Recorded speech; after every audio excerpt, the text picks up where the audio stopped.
If you've been following any South Asian creators, you've probably seen this clip of comedian Zarna Garg and her daughter Zoya's appearance on the Daily Beast podcast with Joanna Coles.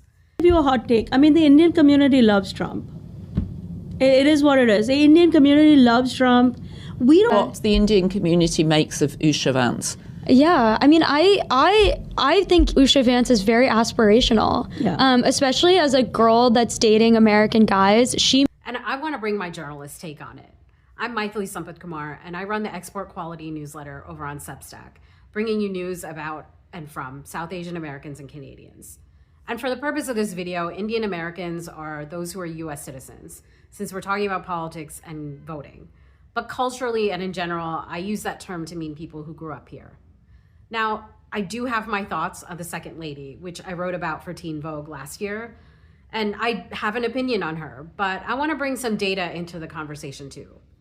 Indian Americans are the largest eligible voter subgroup of Asian American Pacific Islanders. We make up about 21% of eligible AAPI voters. We also have the highest voter turnout among AAPIs, with around 70% of us voting in the last cycle. So what I'm trying to say is that we're small but mighty in the grand scheme of voting. That comes into play later. And while adult Indian Americans make up less than 1% of the US population, we have about 4.5% of senior government positions. Maybe less now that we've had this red wedding that Trump did earlier in the year on the federal government. In that video, Zoya says she holds Usha Vance up as a role model.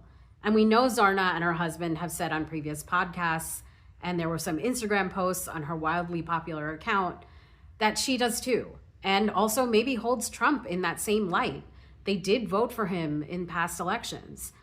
And maybe they've said differently privately, but all the public sees is this commodification of thinly veiled neutrality and support for all Indian Americans. And Ariana Merchant and HDP Travel have really great videos on it, so I'll tag them below. We in the community have all heard anecdotally over the years about these uncles and aunties who voted for Trump or who support him and don't think any of these policies affect them, like ICE hunting down people or affirmative action or DEI efforts. And they're generally pretty wealthy and want to benefit from tax cuts and maybe a little white adjacency. And as someone who didn't grow up wealthy, I might be a little more sensitive to that kind of rhetoric, but I think we all know at least a few parents' friends or newer immigrant cousins who work in Bay Area big tech that are like this. But the data shows something else. Some things to keep in mind. We didn't really have